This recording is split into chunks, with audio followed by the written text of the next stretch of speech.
Over 50 countries are banging on the door of the White House right now to renegotiate tariffs. That's according to several news sources. So I'm going to give you a hypothetical scenario that might be very beneficial for the crypto markets and the stock market, but obviously I focus more on the crypto markets. But here's the scenario.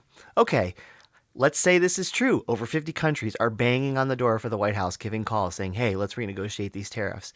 And hypothetically, China's obviously like the big boy in the room, right? And most likely, they're negotiating behind the scenes, let's be real, because we both need each other greatly. So let's say all of these tariffs get renegotiated because we know most of these tariffs are unsustainable long term and we get to better terms. What do we think the markets are going to do in that situation, hypothetically, if everything is renegotiated soon? The markets, in my opinion, in that moment, they will rip and they will melt faces, and we will probably not only go to where we were prior, but even higher. And the bull market will just continue on. And because more money will be coming into the United States, and all of this chaos would have been mitigated. And basically the crashes that we've been having and the fear that we've been having would have been life-changing opportunities that come once in a generation. This is my opinion. This is the best case scenario. Now, some of you might think that that's not going to happen. It is we have to wait to see, basically. We have to see if that actually is going to happen or not. But hypothetically, if this does happen, whether you like Trump or not, you might not like the fact that if that were to happen, that would be considered a win. But I don't care about that. Forget the politics.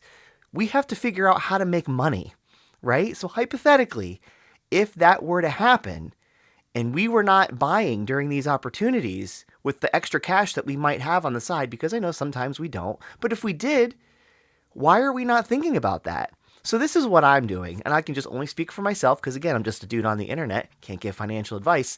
But for me, I bought yesterday, and the markets right now, especially crypto, is still holding pretty darn good. So with that said, I think it might be a decent idea to start considering what if this scenario actually does come about and we actually do renegotiate the tariffs, because let's be real. We want to renegotiate those tariffs. We want the markets to continue to go up. No politician wants to throw us into a major recession or depression. That's not good for anybody. So I'm optimistic that, yeah, the Trump administration, regardless of what you think of politics, they do not want to throw us into a major recession or depression. I think they're negotiating behind the scenes. I believe they have a plan. And I'm hoping for the best, because if we do have renegotiations of all these tariffs with all these countries around the world, the markets, in my opinion, are going to rip. And I, at least for me, want to have money in the game so I can take advantage of those green candles. But you know what? Let's see what happens. Maybe I'm wrong. I don't know, but you know what? I can't help but be optimistic.